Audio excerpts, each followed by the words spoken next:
तो देखो question number 8 7 तक हम लोगों ने बात कर लिया था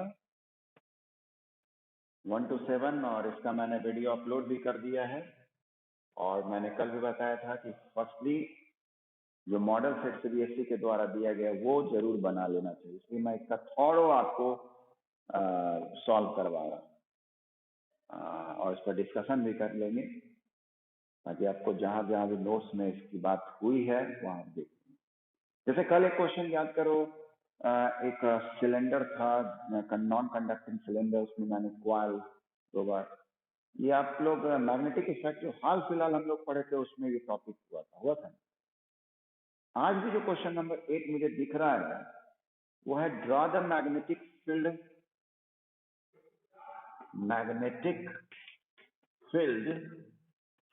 okay, magnetic field lines around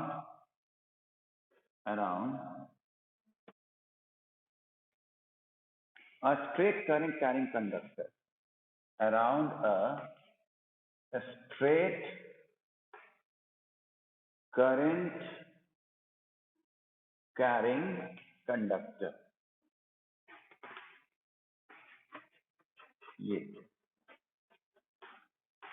ये हमारा, ये तो हम लोग जान चुके। ये अगर स्ट्रेट वायर है जिसमें करंट जा रहा हो, है ना, तो जो मैग्नेटिक फील्ड, गुड मॉर्निंग, जो मैग्नेटिक फील्ड पैटर्न होगा वो आपका कंसेंट्रिक होगा। This is I and current and ये सारा क्या हुआ, मैग्नेटिक फील्ड पैटर्न।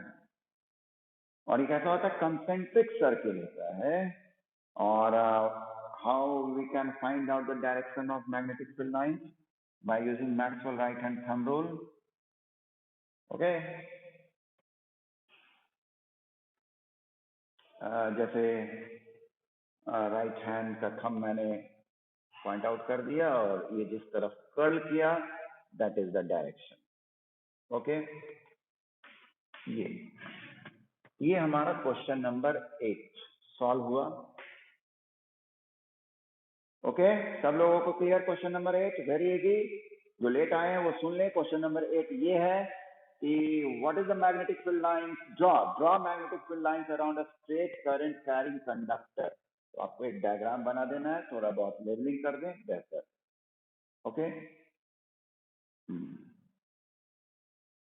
अभी मैं जो क्वेश्चन देख रहा हूं ये आप क्वेश्चन नंबर 9 इसके बारे में पढ़ाई आप कर चुके हैं, लेकिन जो वे ऑफ आस्किंग क्वेश्चन है वो थोड़ा डिफरेंट। यही प्रैक्टिस होता है अगर आप सैंपल पेपर बनाते हैं। जैसे सुनो, लिखा हुआ है 2 unequal resistances. Question number 9 we are discussing 2 unequal resistances,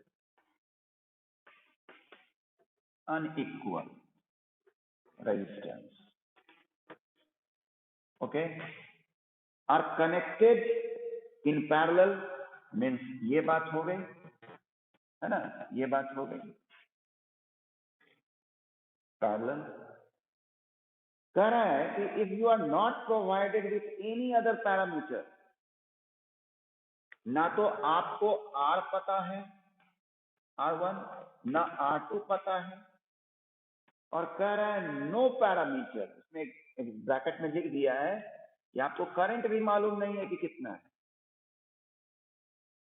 तो आप क्या कह सकते हैं, what can be said about the voltage drop. Voltage drop यानी यहां का पोटेंशियल आपको फाइंड आउट करना है, उसी को हम लोग वहां पोटेंशियल ड्रॉप कर रहे हैं। हाँ, गुड। तो वैल्यू नहीं पूछ रहा है, व्हाट कैन यू से, it will be same. Very good, तो आंसर यही है, it will be same because it is connected in parallel combination, it will be same। very good, कल मैंने क्वेश्चन पेपर भी अपलोड कर दिया था, है ना, और ये तो आप सीबीएसई के साइट से भी कर सकते हैं। 10 bio, 11 is also bio, 12 is bio. Okay, अब आते हैं हम लोग 13 is also bio. Now we will discuss 14. 14 to 16. 14 to 16 जो टाइप है, that is assertion region. assertion region, जरा आप इस टाइप को समझ लें. मुझे तो कहीं एमसीक्यू अभी तक नहीं दिखा जी, है ना. इस सीबीएसई ने अपने इंस्ट्रक्शन में भी एमसीक्यू लिखा है, लेकिन क्वेश्चन नंबर 16 तक मैं देखा, अभी तक तो एमसीक्यू का नहीं है. और अगर वो क्वेश्चन नंबर 3 में केमिस्ट्री से पूछा भी था, तो वो एमसीक्यू का अंदाज भी कुछ अलग था कि उसमें से प्रॉपर्टी कौन सा नहीं है और साथ में क्यों नहीं है. तो इस तरह से आप मान के चलें कि एमसीक्यू नहीं है. ओके. हाँ, क्योंकि सीबीएसई ने बोला है कि एमसीक्यूज भी रहेंगे, तो वो तो थोड़ा वेरिएशन हो सकता है जो आपका बोर्ड क्वेश्चन आएगा, लेकिन ये डेफिनेट मान लीजिए कि ज्यादा एमसीक्यू उसमें नहीं होगा. ओके. 14 to 16 असर्शन रीजन क्या होता है, ये आप क्लास 9 में भी जाने थे. ये अलग बात है कि उस बार असर्शन रीजन दिया नहीं गया, सीबीएसई ने उसमें उस बार भी बोला था दिया जाएगा. असर्शन में क्या होता है कि कोई एक आपको स्टेटमेंट दे दिया जाता है, ठीक है, जैसे स्काई अपीयर्स ब्लू या सन अपीयर्स व्हाइट एट नून. ये एक स्टेटमेंट हो गया. और रीजन मान लिया दे दिया गया due to least scattering. Reason तो मतलब ही समझ में आ रहा है कि कारण, और असर्शन एक स्टेटमेंट. तो इसका डेफिनेट है कि ऑप्शन क्या क्या होगा. ए आप कब चूज करेंगे कि असर्शन तो करेक्ट होगा, असर्शन इज करेक्ट, और आर इज एक्सप्लेनेशन. ओके, यानी रीजन उसको सही में एक्सप्लेन कर रहा. B, assertion is correct but R is not correct explanation. R उसको सही एक्सप्लेन नहीं कर रहा हो, तब बी ऑप्शन. ओके. और सी जो हुआ, A is true. अब R is false.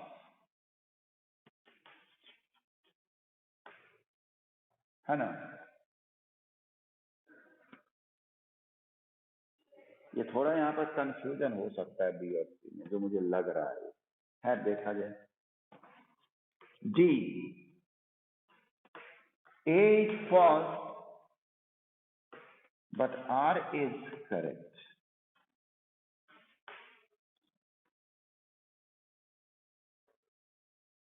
है. जैसे इसमें ये चीज एक लग रहा है कि assertion is correct, R is not correct explanation. उस केस में ये भी तो है, A is true, R is false. इसको कैसे जस्टिफाई करेंगे. इस बात समझ रहे हो क्या कह रहे हैं कि अगर R एक अपने आप, ये वाला है ना, रीजन करेक्ट होगा, एक्सप्लेन नहीं कर पा रहा होगा, यही ना बात, तो हमारा बी सही होगा. चलो देखा जाए। तो ये है आपका, थोड़ा सा बी और सी में ध्यान रखिएगा कि रीजन अपने आप में यदि करेक्ट हुआ लेकिन वो एक्सप्लेन नहीं कर पा रहा उसको, तो वो बी होगा।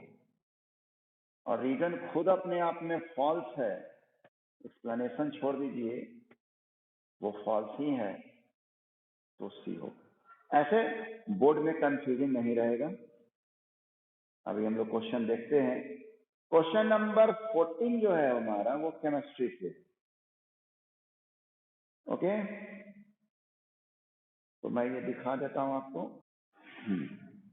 आफ्टर व्हाइट वॉशिंग, यहां पर दिया हुआ है कि अ shiny white finish on walls is obtained. ठीक है, आफ्टर 2 और 3 days, 2 या 3 दिन बाद आप जिसमें व्हाइट वॉशिंग करते हैं वो चमक जाता है। तो ये बात सही है क्या? ये बात सही है, चमकता है। हाँ, रीजन है, क्या रीजन दिया है? Calcium oxide reacts with carbon dioxide to form calcium hydrogen carbonate, which gives shiny white finish.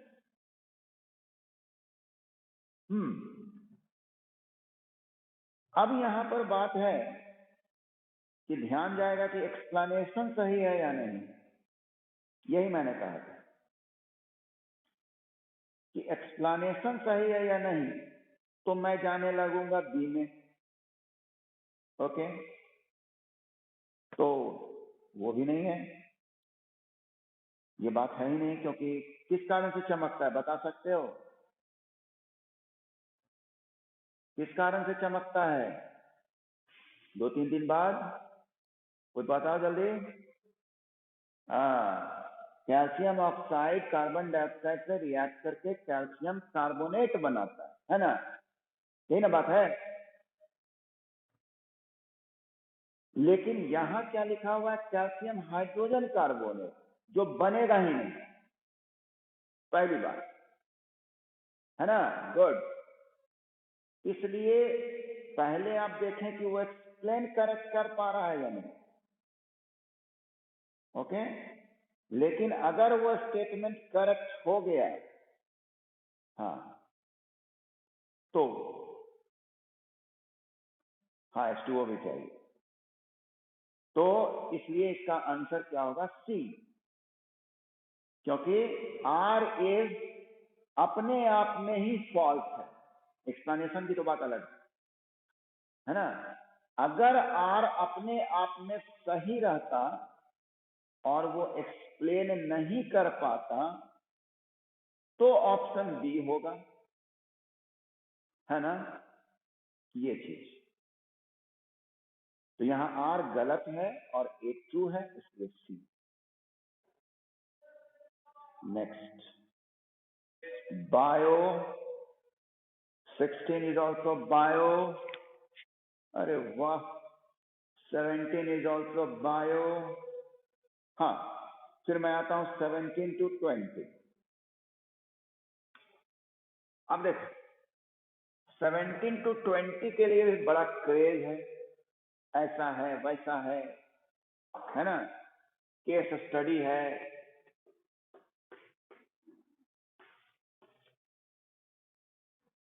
पहला तो मैं जो ऑब्जर्व किया लोगों की बातचीत को, कि एट अ ग्लांस जो लोग क्वेश्चन को देख रहे हैं वही सिर्फ हवा क्रिएट कर रहे हैं कि कॉम्प्रहेंसिव है तो ये है वो है। लेकिन अगर क्वेश्चन पेपर में गो थ्रू हो आदमी, एक बहुत बड़ी बात हम लोग को मिल रही है कि very short answer is not just like a very short answer. अभी तक हम लोगों ने देखा, इवन ज्यादातर क्वेश्चन में हम लोगों को दो दो पॉइंट बात करना पड़ा या दो दो आंसर देना पड़ा।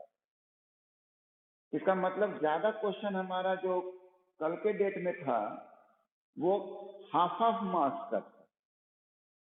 ये बहुत कम लोगों को आप सुनते हुए देखेंगे, लेकिन केस स्टडी है तो पैराग्राफ है तो ये है। अभी मैं देख रहा था क्वेश्चन नंबर 17 to 20, थोड़ा भी बच्चा अगर पढ़ा हो तो इवन पैसेज से वो बता सकता है उसका आंसर। मैं खुद एक बार बोला था कि जरूरी नहीं कि पैसेज से हो, लेकिन अभी मैं वॉच किया एक क्वेश्चन को, मैंने रीड किया तो मुझे लगा नहीं, अगर उसको पहले से थोड़ा बहुत भी जानकारी हो तो वहां पर क्रॉस चेक करके एनालिसिस करके उस पैसेज से वो आंसर निकाल सकता है। ठीक है, इसलिए मार्क लोग बोलने को बोलते हैं, क्योंकि गूगल भी देखते हो ना, रोज रोज डेट शीट जारी करता है, रोज लिखता है। क्यों? ताकि आप उसमें थोड़ा क्लिक कीजिए। है तो 17 to 20 में हमारा क्वेश्चन नंबर 17 बायो है और 18 जो मुझे दिख रहा है दैट इज ऑफ केमिस्ट्री। आप लोग क्वेश्चन पढ़े हैं? 18 क्वेश्चन आप लोगों को तो सारा पढ़ना है। क्वेश्चन नंबर 18 पढ़े हो? हेलो,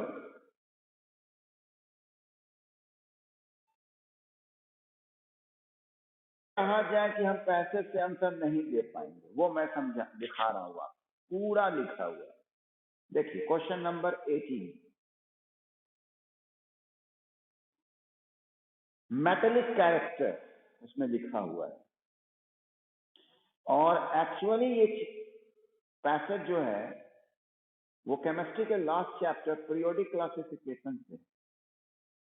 देखो क्या लिखा हुआ, metallic character, the ability of an atom to donate electrons and form positive ion (bracket में cation) is known as electropositivity or metallic character. Okay, एकदम क्लियर वे में लिखा है, मेटेलिक कैरेक्टर को भी समझा दिया और इलेक्ट्रोपॉजिटिविटी भी समझा दिया कि जो इलेक्ट्रॉन लूज करता हो वही मेटेलिक कैरेक्टर का गुण है। क्लियर हुआ ना ये बात? अब इसमें थोड़ा आप सोचिए कि जो कितना जल्दी लूज कर सकता है तो वो ज्यादा मेटेलिक हुआ, ज्यादा ओके। तो आगे देखते हैं। अब देखो कितना अच्छा लिखा है, down the group metallic character increases. सारा बात तो लिखी दिया। जब पीरियोडिक क्लासिफिकेशन में आप ग्रुप में नीचे की ओर जाते हैं तो क्या होता है, मेटेलिक कैरेक्टर इंक्रीज कर जाता है। अब आपको दिमाग लगाना, क्यों इंक्रीज कर जाता है वो भी लिख देता है, due to increase in atomic size. यहां आपको दिमाग में ये भी होगा कि एटॉमिक साइज बढ़ने का कारण है नंबर ऑफ सेल्स, और ये मैंने बताया भी था कि जैसे जैसे एटॉमिक साइज बढ़ते जाएगा तो जो आउटर मोस्ट ऑर्बिट में इलेक्ट्रॉन है उसको होल्ड करने का कैपेसिटी न्यूक्लियस के पास उतना नहीं रहेगा। इसलिए जो जितना ज्यादा बड़ा रहेगा वो ज्यादा लूज कर देगा आसानी से इलेक्ट्रॉन को। इट मीन्स कि मेटेलिक कैरेक्टर इंक्रीज। तो वही बात तो सारा लिख दिया वो, फ्रॉम लेफ्ट टू राइट। देखो अब अकॉर्डिंग टू पीरियड, ये तो आसान बना दिया क्वेश्चन, कठिन कहां बनाया। From left to right, electropositivity decreases due to decrease in atomic size. ये भी हम लोग पढ़े थे कि एटॉमिक साइज जो है लेफ्ट टू राइट में पीरियड में घटते जाता है, क्योंकि क्या होता है, electrostatic force of attraction increase कर जाता है, क्योंकि number of proton in the nucleus increases. Therefore, electrostatic force of attraction for the electron present in the outermost shell increases. As a result,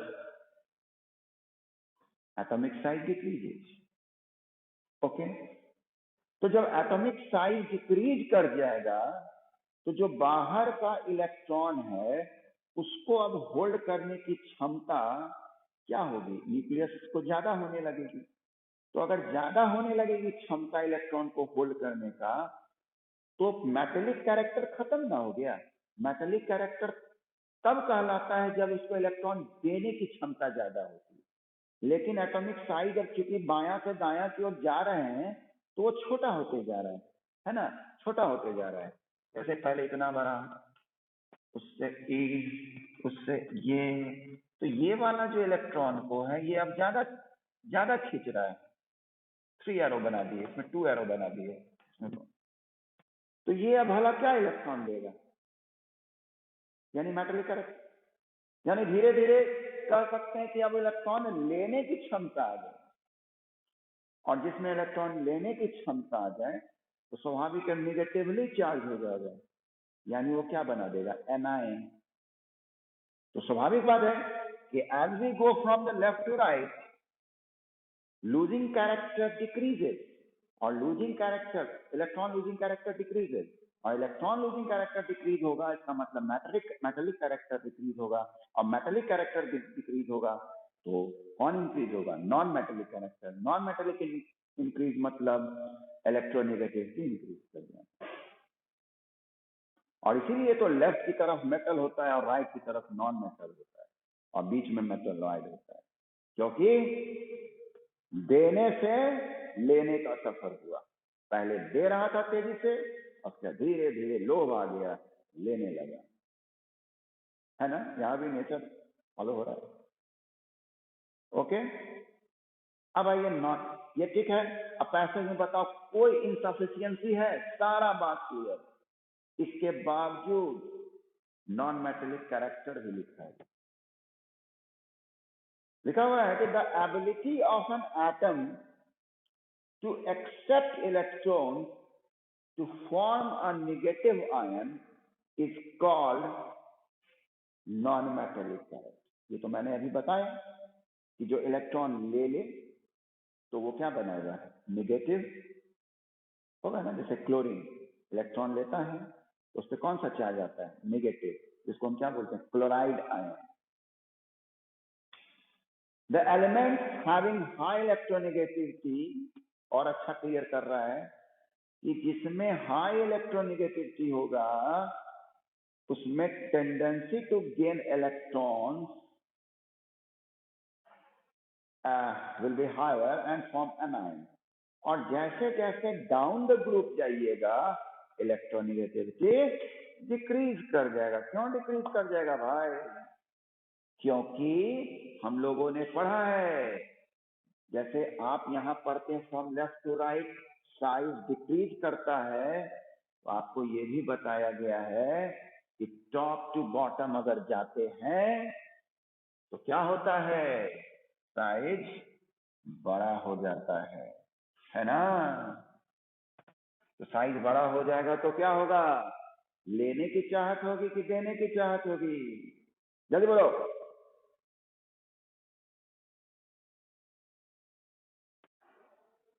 देने की चाहत होगी। इट मीन्स लेने की चाहत कमते जा रही है। Good good. और लेने की चाहत कमते जा रही है, इसका मतलब इलेक्ट्रोनेगेटिविटी डिक्रीजेज। इलेक्ट्रोनेगेटिविटी डिक्रीजेज, इसका मतलब non metallic character decreases. Okay.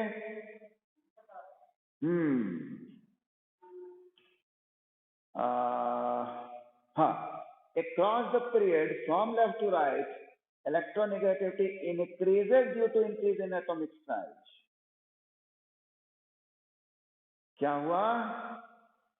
Left to right में इलेक्ट्रोनेगेटिविटी कैरेक्टर क्या होगा? इंक्रीज करेगा। क्यों इंक्रीज करेगा? क्योंकि पहले भी बता दिए कि धीरे धीरे धीरे धीरे क्या हो रहा है? छोटा होते जा रहा है, यानी इलेक्ट्रॉन लेना चाहिए। ओके। पिकोमीटर इसलिए लिख दिया गया क्योंकि साइज तो उसका बहुत छोटा होता है, इसलिए प्रीफिक्स यूज किए हैं।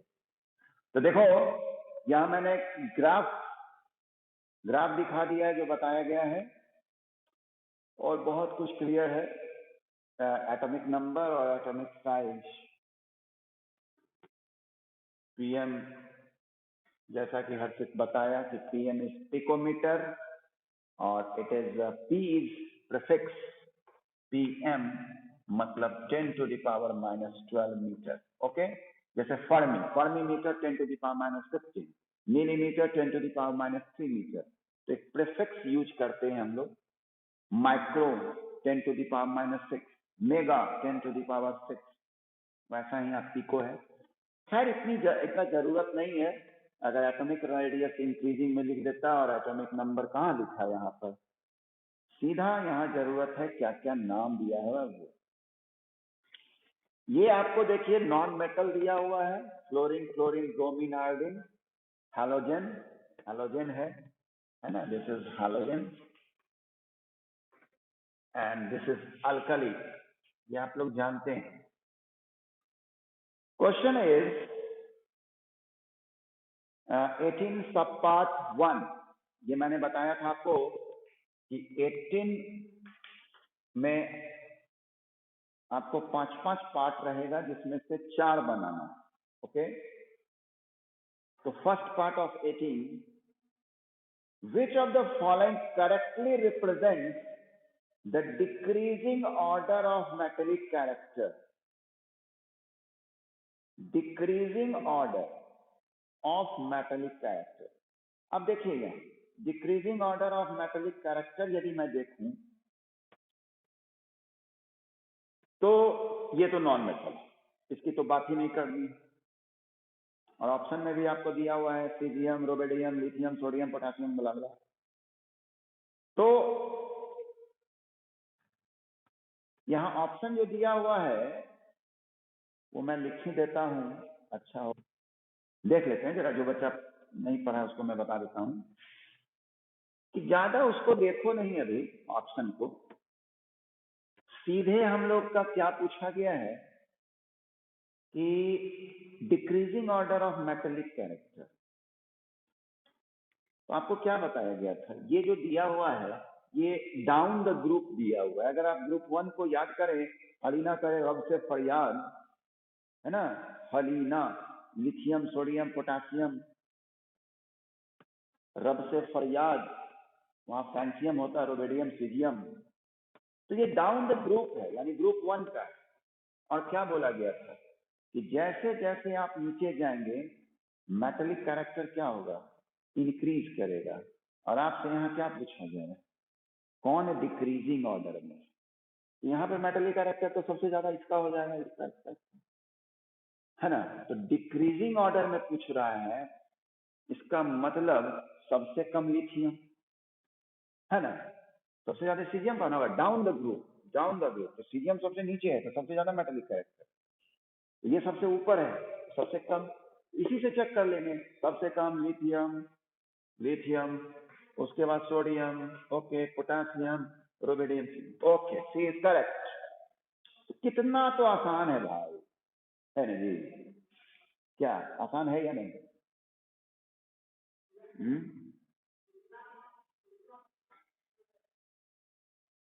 लीजिए हम क्या में दिए,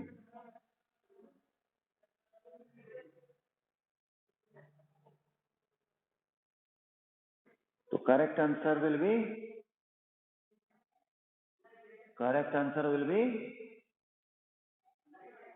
सी। ओके, मैं फिर से एक बार बता दे रहा हूं, शायद ये रिकॉर्डिंग में नहीं गया, कि ये ग्रुप 1 का दिया हुआ है और ग्रुप 1 में हलीना करे रब से फरियाद, यानी लिथियम, सोडियम, पोटेशियम, कैल्शियम, नहीं, lithium, sodium, potassium, rubidium, caesium, francium, ये जो डाउन द ग्रुप आता है, तो ये इस पैसेज में बताया गया कि डाउन द ग्रुप अगर जाइएगा तो इलेक्ट्रोपॉजिटिविटी कैरेक्टर इंक्रीज करेगा, मेटेलिक कैरेक्टर इंक्रीज करेगा। ठीक, तो जो पहले होगा वो लिस्ट होगा, तो पैसेज से भी आंसर हमको मिल रहा है, यानी लिथियम सबसे कम मेटेलिक कैरेक्टर, उससे ज्यादा सोडियम, उससे, इसलिए answer is C. Okay, 18.2, hydrogen is placed along with alkali metals in the modern periodic table दो it shows non metallic character. Hydrogen को रखा गया है along with alkali in the modern periodic table, जबकि वो non metallic character show करता है।